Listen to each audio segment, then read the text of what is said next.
right, everybody. Welcome to Lockpod, Indiana's most dangerous podcast. Season 9, Episode 9. It's like 9's our lucky number today. Bet 9. 9. Eddie Melton.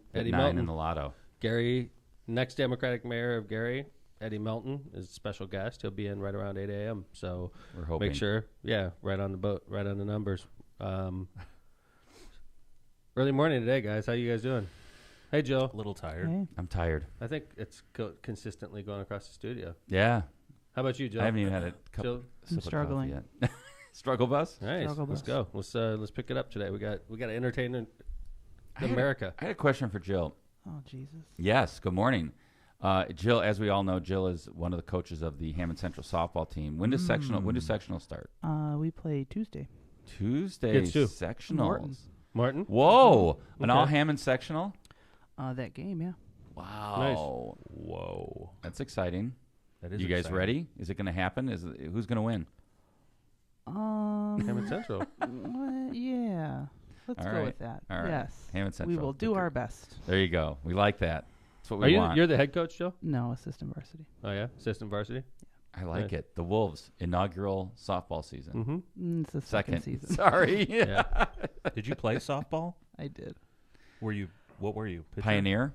I was a 4-year pitching starter at Ooh. Clark. Whoa.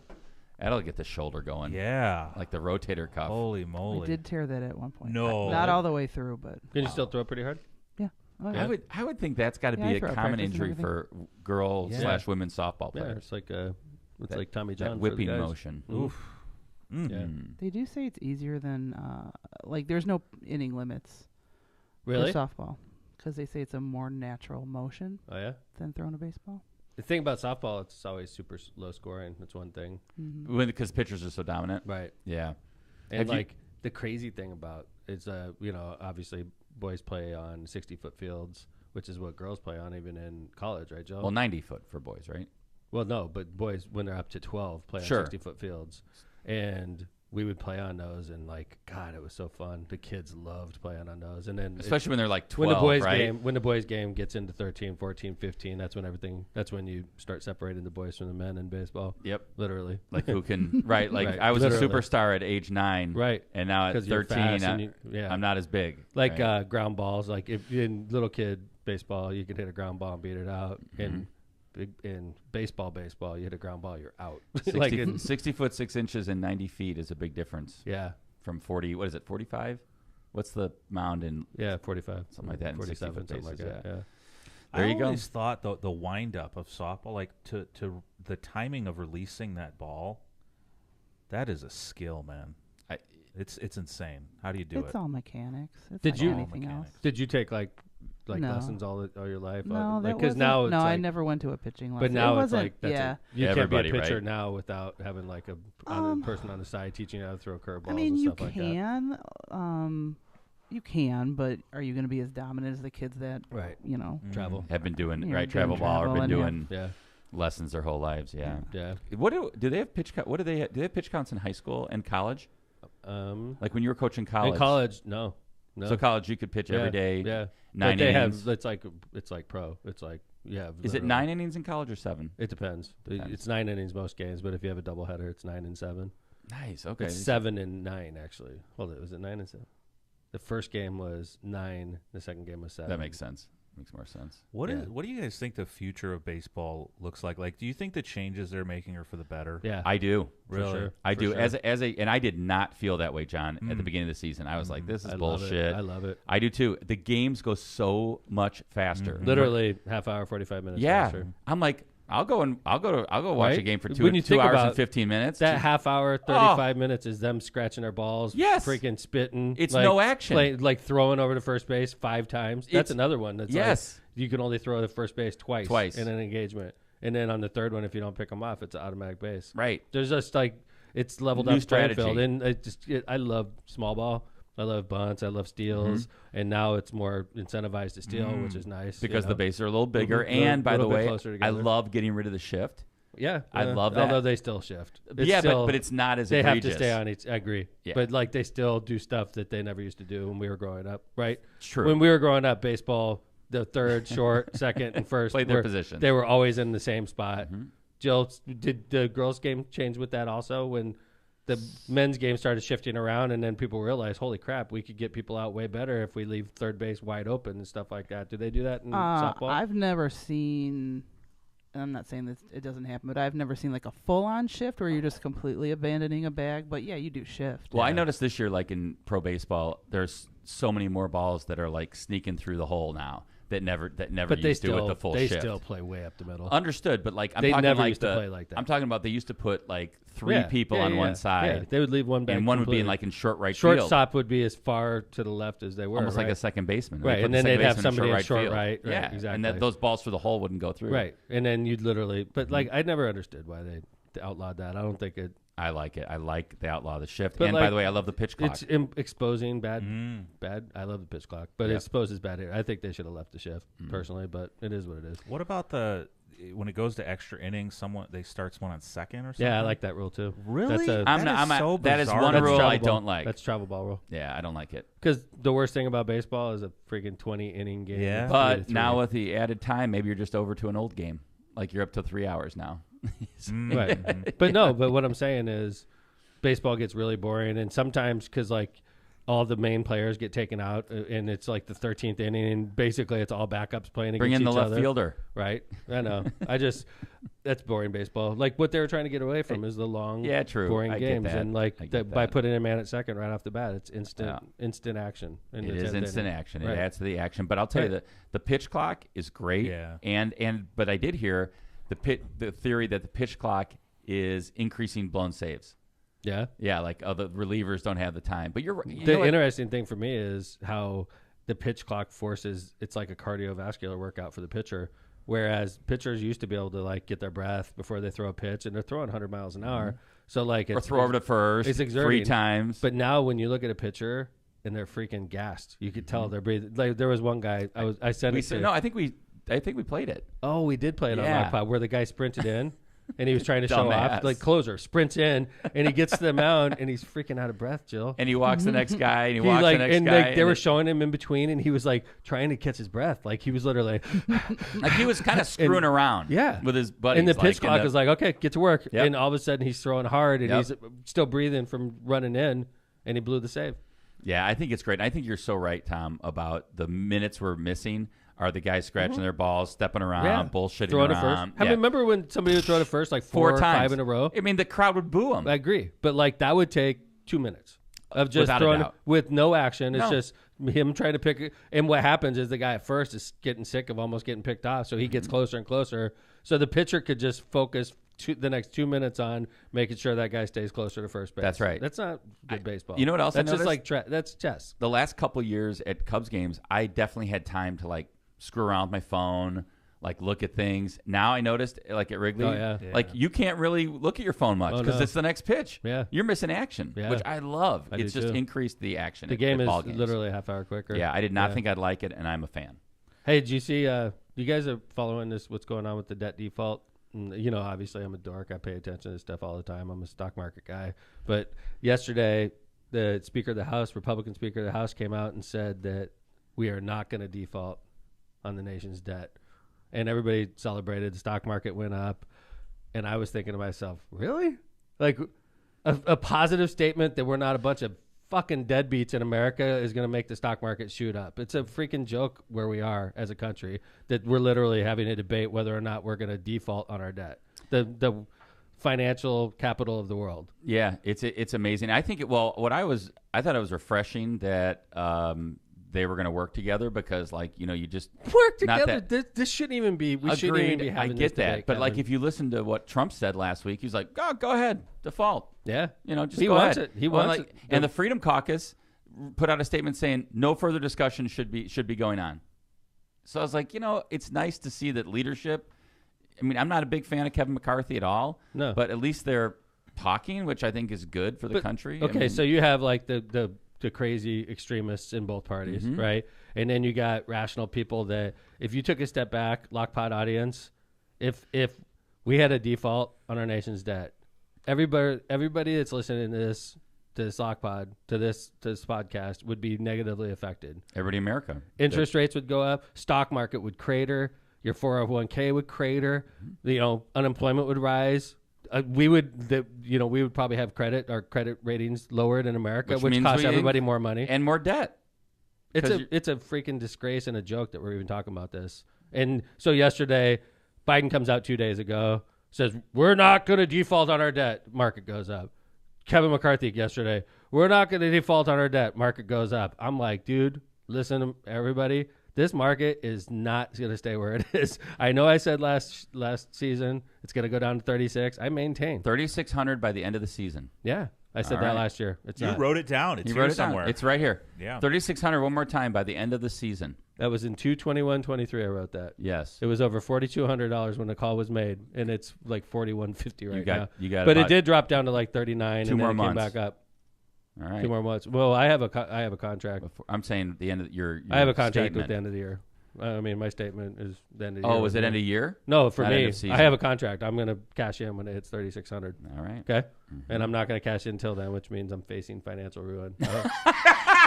This is why he's so pissed about these. He's like, man, McCarthy says this and the stock market goes up. That's bullshit. Tom should be like, here's why we should default on our debt. Yeah, right. Let me explain to you the positive. No, actually, I think that's ruinous. What they're talking about is ruinous. It's ruinous to our country. The fact that we're even having this debate is ruinous. And I think most people don't realize, like you said, Tom, you're a nerd. I know you follow the financial markets daily. I know you're a nerd about those things, and most people don't even realize that default on the debt is one thing that the federal government could do that would impact you. Yeah, with everybody listening to the show, everybody thinks I don't work for the federal government. Right. What's the big deal? It's like, I'm not going to get my paycheck. Do you have a home loan? Yeah. Do you have a credit card that's tied to the interest rates? Mm-hmm. If you do, it affects you. Big time. Do you have a car loan that's tied to interest rates? Do you plan on getting a car loan or a new home? Or trying to get a mortgage? Do you plan on selling your home? These are people that will be affected by this. Do you receive Social Security? You're affected, right? You're talking about 60-70% of the people that listen to this podcast are affected negatively if these idiots can't get their shit together. Yeah. I mean, John, what did you think about that statement by the Freedom Caucus saying stop talking, or by Trump when he said, I think, actually I put the quote in here. Let me see what he said. Well, you might as well do it now because you'll do it later because we have to save the country. Our country's dying. Our country's being destroyed by stupid people. Very stupid people. That's right. That was during the CNN town hall. And he said, I say to the Republicans out there, congressmen, senators, if they don't give you massive cuts, you're going to have to do a default. And I don't believe they're going to do a default because I think the Democrats will cave. Absolutely cave, because you don't want to have that happen. But it's better than what we're doing right now because we're spending money like drunken sailors. And he wants you to default. Yeah, he wants to default so he can come in and rescue everyone next He wants year. to walk into a financially ruined country so that he could be the savior. On the upside, I mean, that's what he's used to. I was going to say he's used to bankruptcies, but he wants it to be ruined by somebody else instead of him ruining it this time, right? Mm-hmm. But so the thing is, so you have all this going on. Obviously, interest rates, the stock market right now is betting. So we're at 4150 on the S&P. Okay. Yep. And I don't follow the Dow and the NASDAQ, but they're all inflated, okay? S&P's inflated. We're at 4150. The stock market is betting that the Federal Reserve, that the economy is going to start to tank this year, and the Federal Reserve is going to drop interest rates by the end of the year.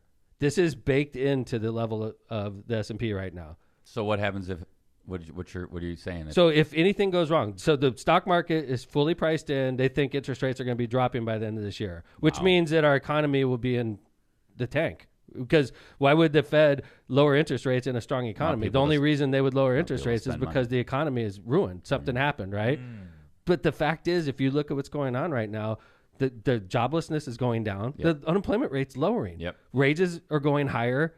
The gas is starting to creep up again. Inflation is not going away. So when, in the next couple months, when CPI keeps coming out and it's still elevated, the Fed's going to have no choice but to raise interest rates. Mark my words, LockPod.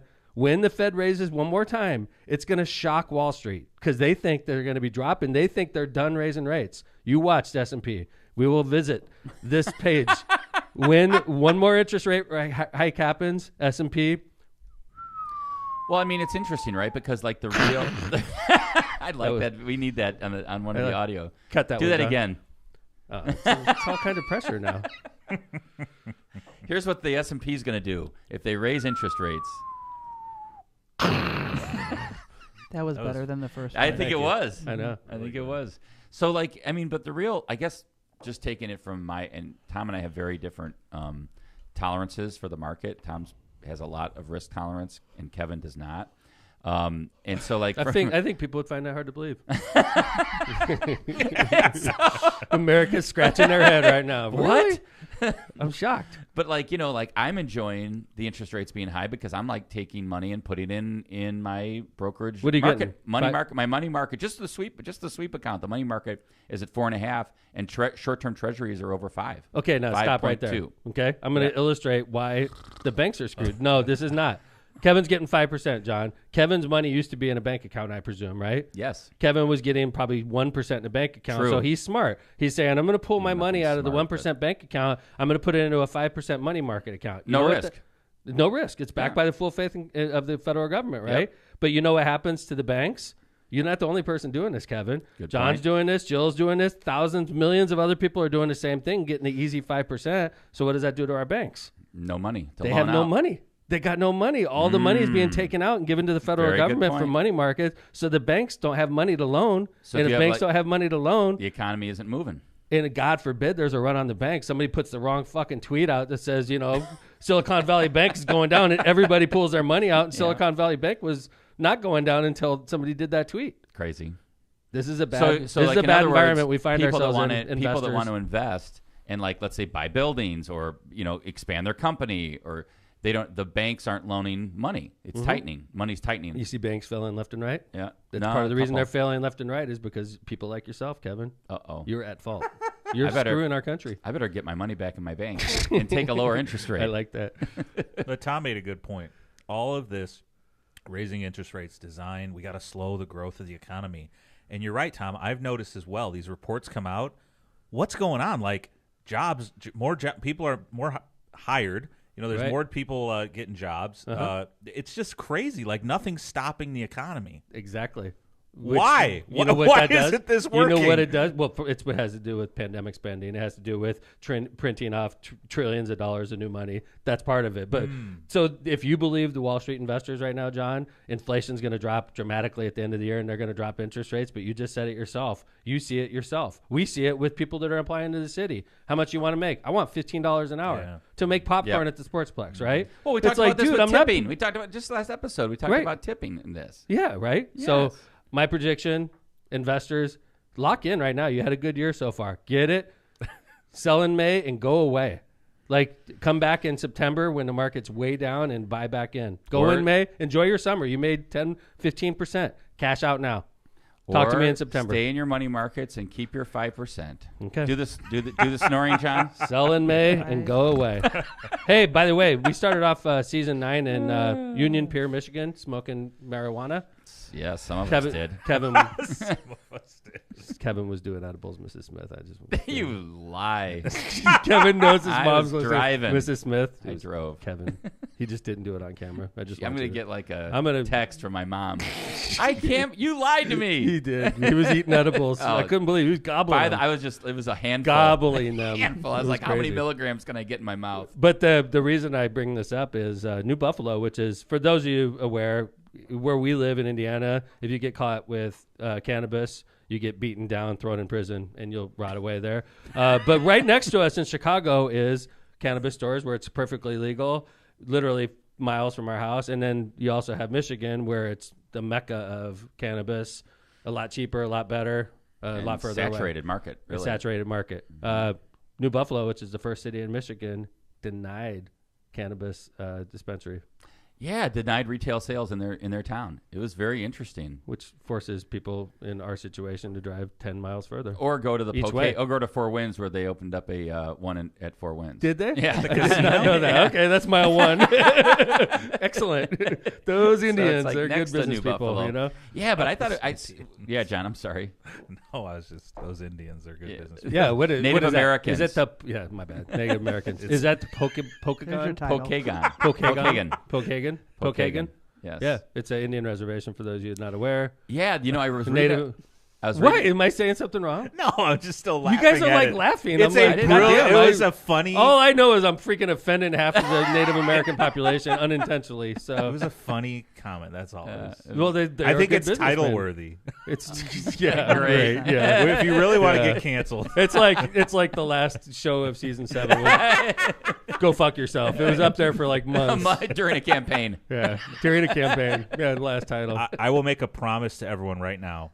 Every season finale will have a curse word in the title, so that it can sit there for months it sits on there Apple your Pod. Feed. What are you listening to? The last one was like Gwyneth Paltrow's vagina candy. Yes, I know. Freaks it's me like out, every. man. I don't even like to think about that. That still freaks me out. Did you ever order one of those? No, No, because we like should. it just freaked me out. I didn't want one It's around. gross. I had no. It's gross. Have you ever smelled that candle? No. Oh God! I was just wondering. I'm just asking. I just wonder, like, Because didn't we pull it up and it was really expensive, wasn't it? well, it's worth it. I think we Is got it? we got a Is Lockpod credit card. Let's just no, check this out. No, We should. No, Totally, I have John. no desire. We have a Lockpod credit card. It's got money. Yeah, I'm not even Steve, kidding. if you're We need to listening, get do it. not. We Steve. light it right here, and we'll Oh. describe the Oh, scent. let's do it. We have No. to do it. I agree, We'll get it for John. John. We'll just if it smells like flowers, like we'll describe it for the audience. It doesn't smell like a vagina. It smells like rose petals, right? Whatever it is. It just right? really Nah, feels we're not like having that's this not what the discussion. scent is. Okay. We're not having this All discussion. right. Yeah, we got Eddie Melton coming Yeah. in, and we're gonna title it appropriately. We're not Correct. gonna talk about rose I petals or agree. any of that Or stuff. Indians. Agreed. Or Indians, right? or Native So, Americans. Native Americans, right? But what I was going to say about New Buffalo was that store that opened up at the Pokagon Reservation near the Four Winds Casino. They only sell Native American generated cannabis. Nice. Like from What's the difference? I don't know. You'd have to tell me. I'll check it out. Yeah. That, Like And I'll from- stay in Michigan and well, like make sure I have a designated driver. America, when we had I know. Glacier on, when we had Glacier on, they were saying like their kind of niches, they go into only certain stores. That guy was cool as hell, He was wasn't he? great. Great. What was that guy's Very name again? interesting. Very interesting guy. He was, man. He was cool. I was going to write it in the notes and I forgot. But Glacier Cannabis. Right. Yeah. So the other thing was, did you know the mayor of New Buffalo sits in the council and has a vote? It was 2-2. So but that's how Indiana small cities are, like class third class, three. Right? third class three. cities. Right. So the interesting thing was Because Dave Uran used to sit on his council. That's right. Right. Yep. Michigan, the statute mandates that the city council has the final say on whether or not cannabis will be legalized within their city or town. Mm-hmm. And so it was 2-2, and it failed. And the mayor is one of the no votes. Bad mayor. Yeah, he gave the reasoning is that they had such a restrictive zoning ordinance to keep them out. That I'm like, well, if you had the zoning ordinance to keep them out, didn't you kind of expect it to come in? I don't know. The interesting thing about New Buffalo is I think it's sort of dysfunctional. They did something recently to basically make anybody that has investment property feel very unwelcome. And New Buffalo's they can't. yeah, you can't like Airbnb it. Right. They were trying to run the mayor out on that. And people, this is a resort town on Lake Michigan. It's exactly the kind of place where you want to have Airbnbs. It's a resort area, and they're trying to make it like, no, people live here, and this is a residential community. So it doesn't surprise me that they do some bad fiscal move like this, in my opinion. The other thing was they said that the income generated, and I don't know what the model is for Michigan, was only going to generate $10,000 to $100,000. What? That's Yeah. hogwash. Yeah, that's for New Buffalo. For New that's Buffalo, BS, That's dude. hogwash. I don't know. Yeah. That's what I'm saying. That's what they said. All right, let's go ahead and do some ads. We'll come back. We'll throw on the next Mayor Gary. How about that? Woo! We're What a gonna show. We're gonna knock off all the ads right We now, hope. so that we're gonna knock off all the ads right now, so that we could do one uninterrupted segment with Eddie Melton. Yes, How a about that? long segment with the mayor, soon to be mayor of Gary. All right, let's go ahead. Powering America. Looking for a new career in 2023? Looking to earn a competitive wage while you gain valuable hands-on experience as an electrician? If so, oh, no, never mind. Did we mention employer-paid benefits, including health insurance, pension, annuities? If so, visit jact697.org. That's jact697.org. Sponsored by Powering America. Byway Brewing. Byway Brewing is a family-friendly microbrewery with a spacious tap room and outside patio. Their brewing equipment offers a unique backdrop for your private event like weddings, reunions, or corporate parties. Byway is conveniently located just off 8094 at the Kennedy Avenue South exit. Come on by and enjoy Byway's award-winning beers and unbeatable menu. For more information, check out bywaybrewing.beer. I went there yesterday for lunch, had the Brimstone. Was delicious. and the lobster roll is now on the menu as a permanent fixture. Whoa! So it was a great lunch as always at Byway. Thank you, Byway. Cantrell and Cantrell. Oh, I didn't say that right. Let me start that again. Cantrell and Cantrell Attorneys at Law. Are you injured or in trouble with the law? Give us a call and schedule your consultation today with somebody who's in the court and at the jail every single day. Call John Cantrell at 219-554-4LAW or visit their website at bettercallcantrell.com. John and his wife, Kristen, make a great team and are waiting to hear from you. By the way, I got a text from John Cantrell with a brilliant idea just now. Pop-up pod. Can Tom and Kevin hit Jill's softball pitch?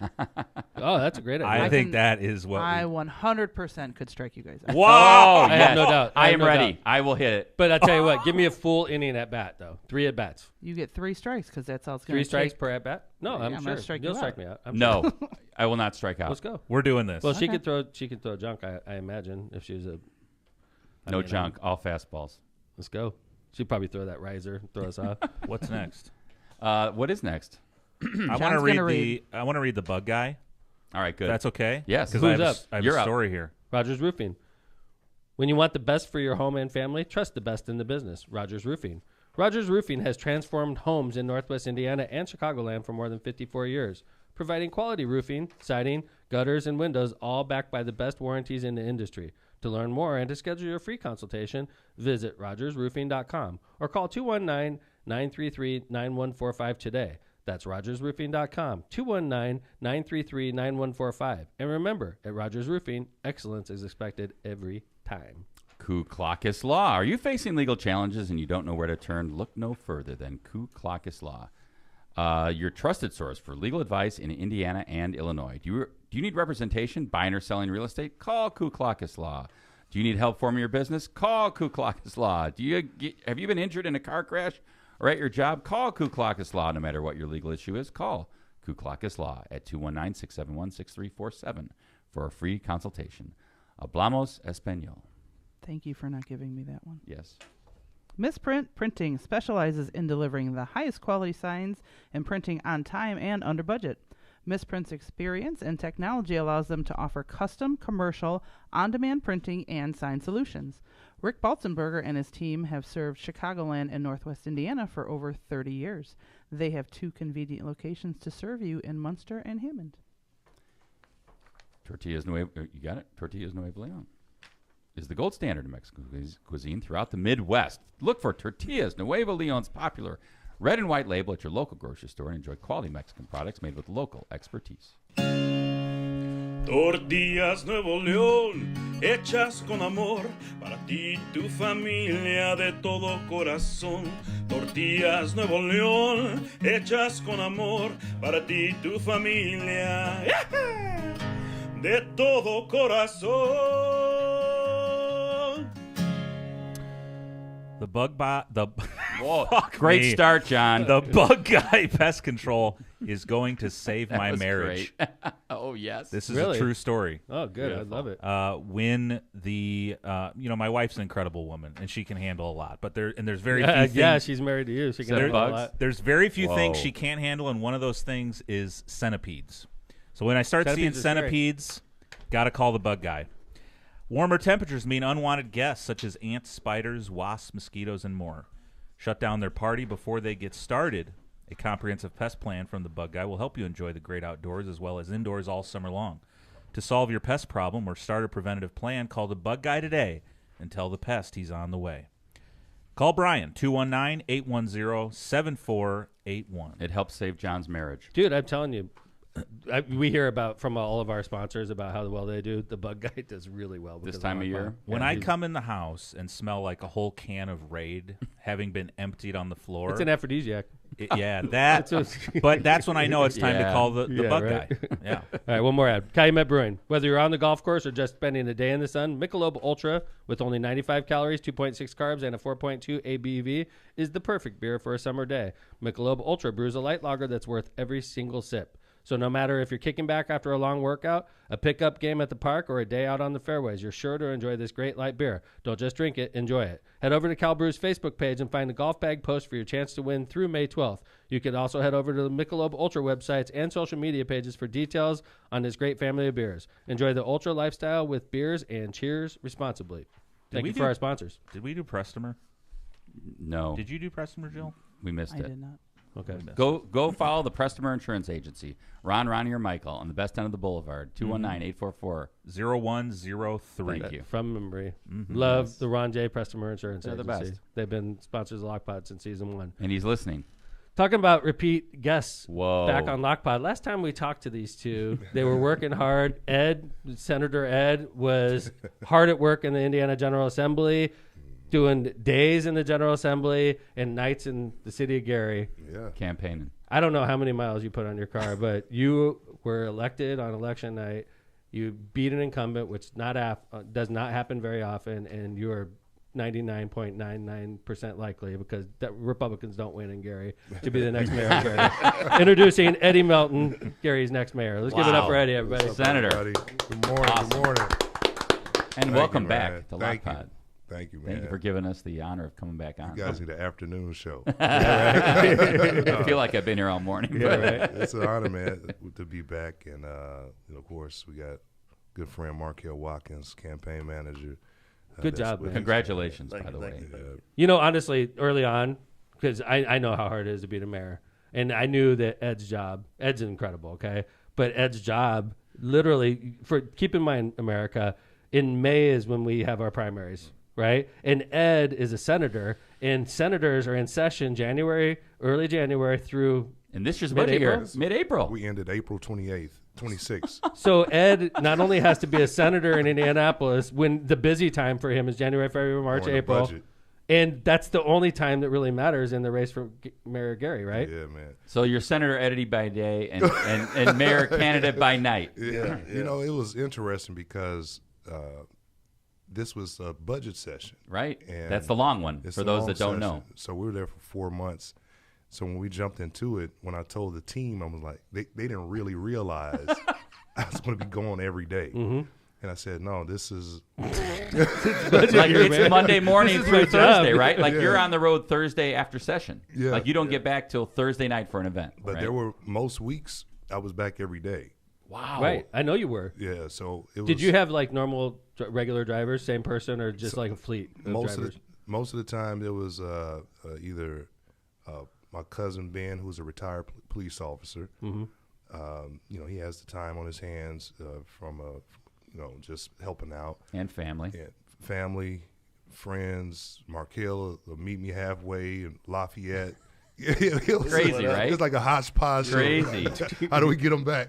So Where was your meeting spot? Right on 26. Right on 26. Is that where the Myers is and all that? It's on the way to Purdue, right? Yeah. That's a good meeting spot. But Yeah. it just Chick-fil-A. worked out, man. Yeah.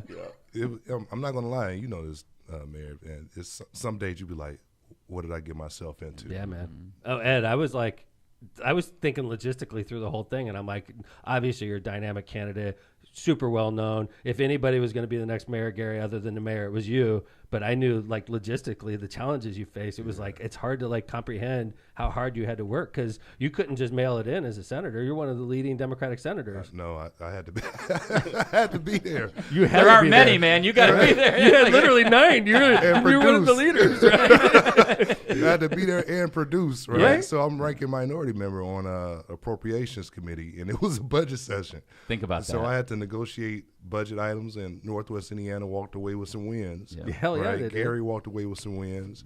That was your plan. Yeah, so I think that was like the years of building the relationships. And So successful legislative session and successful campaign. man, that's I thank a God hell for of a that, spring. man. Yeah, and I was like, this is a hell of a way to go out, right? Do you think that this is one of the questions I really wanted to ask you? Because, like, as a senator, Ed, you have special insight with all the leaders of the party, right? And they like you, obviously. Okay. Some of them. I think they do. I think they do, Ed, because, like, I know where I sit, and I know my relationship with the leaders of the state. Mostly 99% of them are Republican. You have a much stronger relationship than I do, and I've been mayor for 20 years.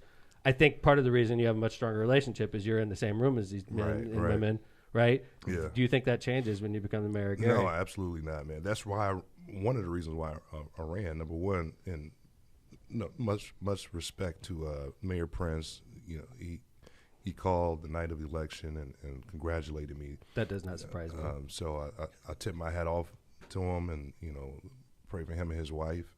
And I think they did a good job in terms of running their campaign. But you know how it turns out. But to say all of that, to say the main question I typically would get: why would you want to lead the Senate and become mayor of Gary? And I think you all know how much I love the city of Gary. Markel and I, that's how we built our bond and relationship. And knowing the opportunities that existed, and I felt like we didn't have the right leadership to get us there, right? And having relationships downstate and to be able to get key pieces of legislation and resources back home. I'm only down there 3 or 4 months, right? But to have those relationships that they trust and that we can work together, even if we don't agree on policy or, social issues and stuff like that, they know how much Northwest Indiana contributes to the state. And they know the opportunities to grow the state of Indiana if Gary, which is kind of like one of the weaker links economically, was a stronger, more viable community. And you feel that those relationships, you'll still have those even though you're not in the Senate? Absolutely. Right now, one of my good friends is Ryan Mishler, who is a ranking member or the president of the committee of appropriations. And since day one I've been on that committee, he and I have been working slowly and gradually to get things, for the Gary Chicago Airport, for Buffington Harbor, relocating the casino. All of those type of things just have been a methodical process to get us in a stronger economic position. Okay. The night you found out you won, how did your life change? Because I remember very distinctly when I knew I was the mayor and how much it was different for me. What was your impression when you found out? Markel and I talked about this. When we walked out of the building, it felt different. Yeah. When you walked out after your event? After the celebration, yeah. Like the city looked different. Yeah, totally. You're responsible for it. It if it's dirty, different. guess who's, it's on you, right? So it's different. I think we're going to have a really solid strategy to address that. It's not going to be easy. We never expect it to be easy, right? And we loved challenges. And I think this is one of the most challenging things that I'll probably ever encounter in life that I'm aware of. But we really have a great organization, some brilliant minds around the table to figure out how do we tap into unused resources, both local, state, and federally, to just start chipping away and putting Gary on the right track. Senator, I was wondering if there's one thing you could point to, and I know you're ready for the challenge ahead. I'm just curious, leaving the legislature, what do you think you'll miss most about the legislature? Oh, wow. Good question, That it really is. I think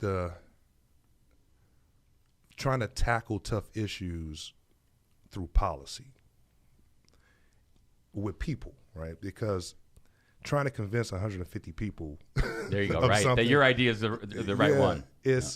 No one walks away with 100% of what they want. And I try to educate my constituents on that to say, hey, look, this bill might look like this now. It's not going to look like this. It's not going to look like this by the time we end session. Yeah. But as long as we walk away with something that's going to put us in the right direction, we got to consider that a win. Because typically a Democrat doesn't get a bill even heard. It's true. And so a lot of it has to do with relationships. all of it It's is true. relationships. Yeah. It's true. trust and relationships. And to have to battle perception of Gary and Lake County, right? It's not just Gary. It's Lake County. Lake County and Marion County, we're always fighting for something. We're either fighting for something to stop happening to us or trying to get more resources.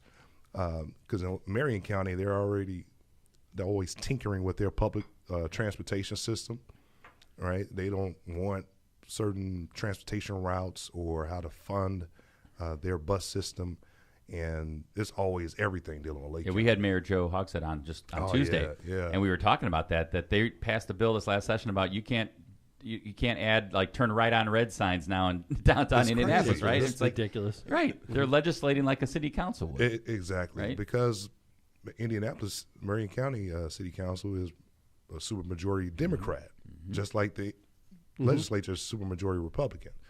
And the Marion County legislators are either former police officers in Marion County, council members, former council members. So, yeah, it's always a battle. Either Lake County is on the chopping block for something, or Marion County, and it has to do typically with the party affiliation.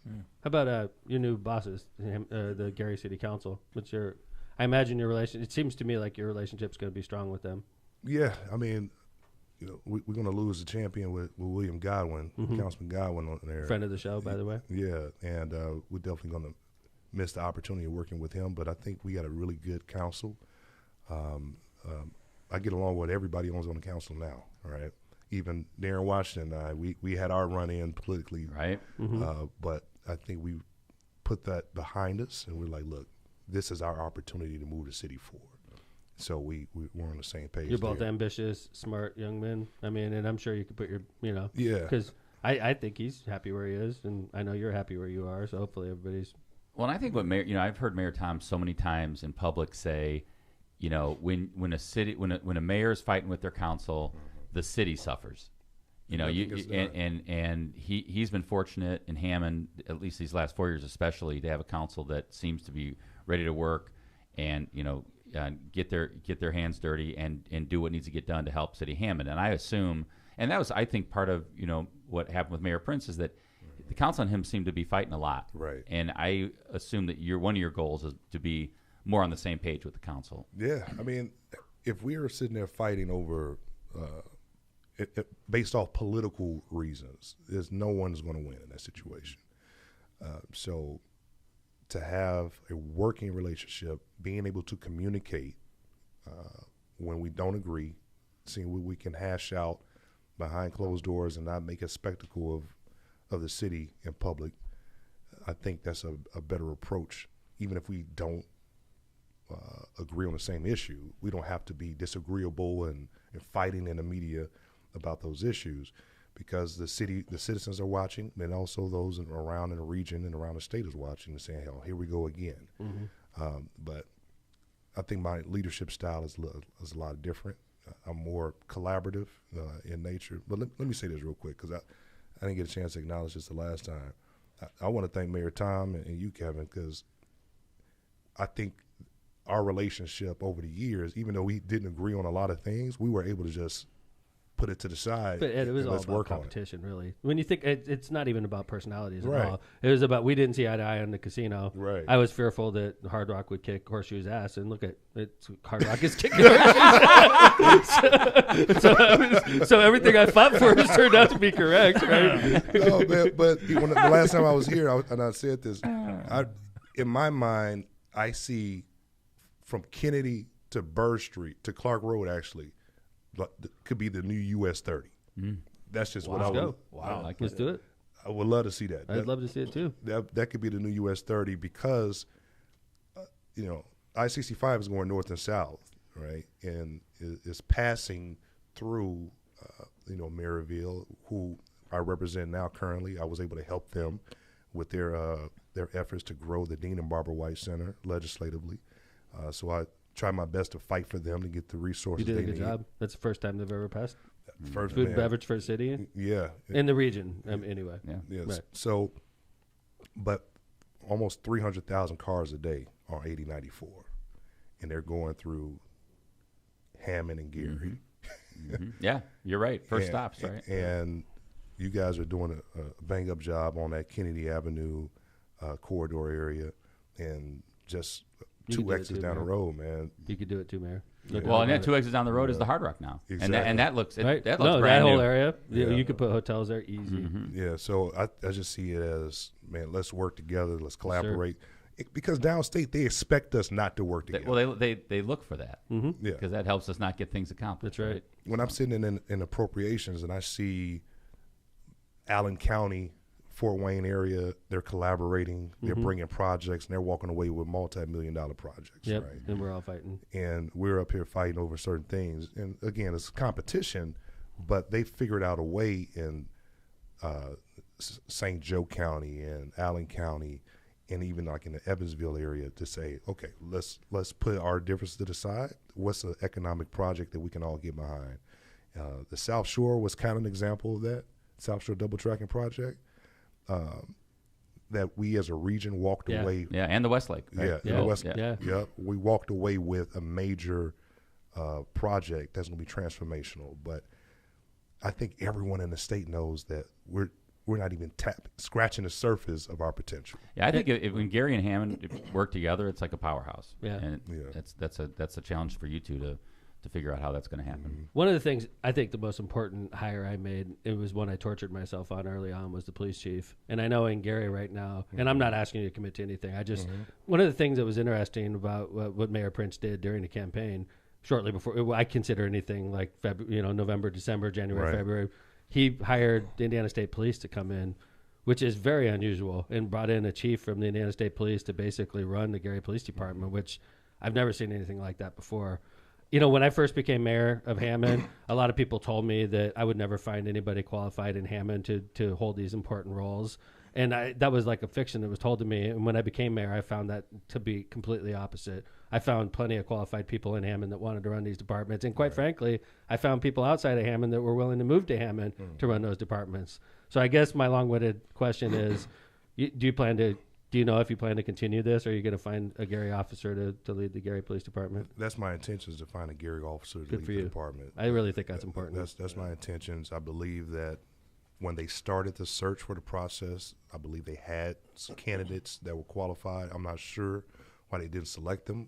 I'll find out more a little bit later. But I don't, no disrespect to the state police. I think Superintendent Carter, he loves the area, the region again, right? They know the potential of the area. I thanked him and the governor for at least giving us the technical support to address issues within the government, within the police department. And I know that there is an organization, and all organizations have a culture that you have to identify what are the strengths, the weaknesses, and the opportunities, and the threats, doing that SWOT analysis.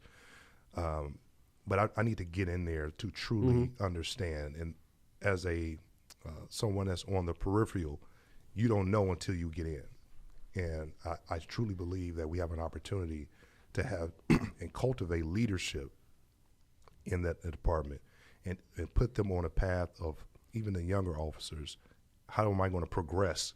What's the future for me in this organization? From a professional development, from a training perspective, can we invest more in them? There's a lot of things I want to learn from other mayors. Mayor Snedeker in Hobart, he's been very helpful in kind of giving me some food for thought on how to address some of these issues. He's a former police chief too, man. Absolutely. And there's a lot of resources within the state that I know is not coming his way. I know NYLEA is going to get some funding for a training center. Representative Andrade was very. He mentioned how that was a big priority, his legislative priority, and it absolutely. happened. So. The fire departments in his area need the resource, and there's a hub and spoke program that the governor has to invest in training in fire departments, so they're not traveling all the way downstate to go for that training. So I'm gonna leverage the relationships, but I'm also going to make sure that we build up from the inside. In every campaign, especially if you're running against an incumbent, there's a moment in time when you know you're going to win, okay? And I went through that with your race. I called it, by the way. But I'll be honest, when you first filed, I was skeptical because of the challenges, not because of you, because it's hard to beat a mayor. So, and I watched you closely. You know that. I would talk to you, and I watched. And then there was a certain point about 3 weeks out, and I was like, Eddie's going to win this goddamn thing. It hit me. I don't know what it was, Ed. I don't know what it was, Ed. But there was a certain point, and I was like, holy crap, he's going to win this freaking race. And Markel, when did that happen for you? Was it like, I know right off the bat you guys are like confident you're going to win, right? But there was a moment in time when you were like, holy crap, my guy's going to win this race, right? When was it for you? It was probably 2 weeks out, but I never would let up I know. So it was like I kept thinking in my head that no matter what people saying, because I talked to him, he said, well, you and Eddie should fall out right around 2 or 3 weeks before the election. It was reaching that point. So it was getting to that point because, Eddie was like, I'm tired, man. I got to go home. And then, his daughter would call, and I couldn't. That was like his ace in the hole. There you My go. daughter called. I got to go. I got to keep going. So I can't say that because I got daughters. But I think 2 weeks out, I kind of knew because the momentum in the city has everywhere we would go. Yeah, man. And it was just like it was a movement. I was just impressed by how professional that campaign looked. I thought you guys had it all going, like social media. I mean, I got texts all the time. Mm-hmm. I thought the logo. I thought all the PR. It was all good. Like the backdrop. Was that local? You guys really had it going on. Did you hire people to do that kind of stuff, or was that all like generated? Where's that credit go? 95% of everything was local. Wow, that's awesome. Really, really well run. All done in Gary. Yeah, we got some great folks. That's awesome, man. Good job. From the branding perspective, Ami Reese, she's a local young lady that does a phenomenal job on graphic designing, website management, and just communications overall. Even my buddy Dame Dash stepped up. Yeah, man. By the way, you know what was freaking cool? I'm glad you said that because I was at your victory party. Gets excited about no, that. Dude, this is crazy because I'm like old school, like politician. I like study like old 1800s, early 1900s campaigns. You did something that the old school politicians used to do. Every campaign that was worth a crap back in the day would have a campaign song. Oh, we had 5. I never, dude. You had 5? We had 5 songs, and they were freaking good. The whole crowd was singing. I was like, "What the hell? I don't even know the words to this." That was ready for Eddie, dude. That was awesome. That was awesome. We didn't ask for them. No. That was like awesome. the community did them themselves. That was awesome. Well, if that's not a showing that there's momentum, right? Exactly. If somebody's writing you songs, that was awesome. Like when I heard that, and it was like a whole song. Yeah, it wasn't just like Ready for Eddie. It was like a whole song. Yeah, so one rapper did. We had a poet. We had a poet too. So we had a band that did one, and then we had like the firefighters. Retired firefighters did a song. Yeah, that was great. We had awesome. 4 rappers. My campaign manager sucks, man. I never had one song. Like I never had a song. Didn't we have a song? We never had a song, dude. We had logos, all that, no song. We'll work on one for you. The boxing glove's pretty good though. The boxing glove was good. That's iconic right there. And there you go. That's iconic. So, Eddie, I was just wondering, and this is maybe, if this is too tough of a question, I apologize. I'm just curious, what if you looked ahead 4 years, what would a successful first term look like to you? That's a good question. No, that's very good. I think a couple things. I can't just pick one thing, right? Because Gary is under so much heavy weight. We have to address the economic situation. We have to address public safety. For any community to thrive and to flourish, the people must feel safe. And right now, we have a lot of issues to address on a safety aspect in terms of blight elimination. The legislation with Senate Bill 434 is going to help us address blight, and hopefully we can get your support, Kevin, because I know you know about demolition and acquiring those properties and putting it on the right track. We're good neighbors. Making sure we address overgrown vegetation, because a lot of the senior citizens would talk to us about, I don't feel safe taking my garbage out, right? Because you got an abandoned building and you have overgrown vegetation. You don't know what's going to jump out. Right. Street infrastructure. It's so many issues, Parks, Kevin. I can't. Right. Public health. I mean, you get all. There's so many issues that we have to prioritize them, but you have to put a good team around you, dude. And no so doubt. that's don't be afraid really to hire the smartest people you know. Yeah. Hey Ed, the thing that I get afraid of for you, because I'm protective of you. My family loves you. I've known you a number of years. Right. I get protective of you because sometimes I think that the constituents are unrealistic with what they expect. Yeah. So that's one thing I think all the Gary residents that are listening right now, I would hope that they're realistic with what they expect from Eddie in 4 years, because you're not going to walk in, and you're going to be an excellent mayor, but to walk in and expect everything in Gary to turn around and there's going to be targets and all this stuff at the end of 4 years. That's the thing is they have to expect expectations. It took a long time for Gary to get in the position it is now. And that's what I say about Hammond all the time. It took a long time for Hammond to get where it is. Yeah. It's not going to be 4 years for it to turn back into Munster or Highland, right? Yeah. That's the thing I think that we got to be consistent on is making sure your residents understand this is a process and it's going to take a while and we have a plan. You know, I thought about that, and here's one thing I think that's important to address that. Almost over communicating for Gary is going to be important, because I think constituents felt not as informed as what's the current condition? What's the current financial conditions of the city? What is the reality of our educational system? What's the reality of our healthcare system and everything? Without sugarcoating. And just lay it out there. Yeah. And how do we inform you along the way of what's the priority and how we plan to address and fix them? That had helped me during the legislature, right? We walked in $100 million of debt in the school corporation. And, you know, we know the rest of the story right now. But we're in the process of getting it back into local control because we're going to have a local appointed board, but still some state involvement. It's not the ideal situation, but we're heading in the right direction. At one point, we didn't think we were ever going to get it back. The Republicans were like, look, we don't want to deal with this again. They were going to shut the district down. Crazy. We wouldn't have had a public school system at all. Wow. And we did not let that happen. Myself, Vernon Smith, at that time, Charlie Brown. Reagan Hazard. Reagan came like that following year because Charlie retired. Oh, yeah. But at that point, that's when I was like, okay, we have to do our best to over-communicate, because once people start speculating, and it'll come up with a narrative that is not accurate, and it gets to permeate through the community, and now you got to fight to give them accurate information. So everyone doesn't get the information the same. A lot of people don't read the newspaper. A lot of people don't watch social media. So you have to hit in at every angle, and I think we got to crack that code on how do we best communicate with constituents. Well, Senator, listen, I promised Johnny to get out of town on time. So, oh man, I mean, I appreciate you coming in again. Yeah. It's really an honor to have both you and Tom sitting on that side of the table. It's amazing. I mean, you got two By the way, great two leaders in the campaign region. managers, campaign right. managers on the other side. No, I'm a bad one. Markel's a good one. He's got a on a song. losing streak, He's got 5 songs. Dude, I know. I didn't get one damn song. Yeah, So don't wrap think I it didn't up. notice Wrap that. it up. I appreciate you guys, man. No, like thank you, seriously, man. I wish you the best, Ed. Markel, Thank like I'm so happy for the both of you. I watched you guys like incredulous. Like I watched you build a freaking first class campaign. Well, It's thank one you, man. It's one of the best campaigns. You did a lot just when I could just pick up the phone and call you I'm and be glad. like, hey, I love Tom, you, man. what about I this? do. You know. Seriously, Markel, you're one of the nicest people I've met in politics, honestly.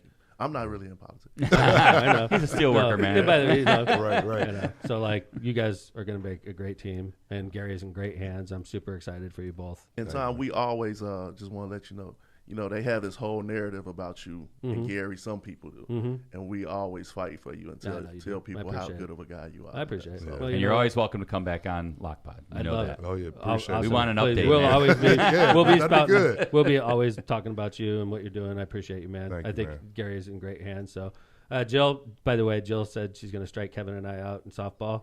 Uh-oh. She's a softball pitcher, so I'm looking okay. forward to the challenge. We're ready. We're gonna put her We're on ready. Lockpod on. Thanks for coming in, Jill. It's great to see you. Yeah. Jay Vez, we got you out on time, so you can catch your flight out. To Kevin Chandler and myself, thanks for listening to Lockpod. We had the great Democratic nominee for the city of Gary. He's going to be our next mayor, Eddie Melton, and his campaign manager, Markel Watkins. Thanks for joining the show, gentlemen. It's been a great one. Appreciate it. Take care, everybody. We'll be back on Tuesday. Lockpod is out.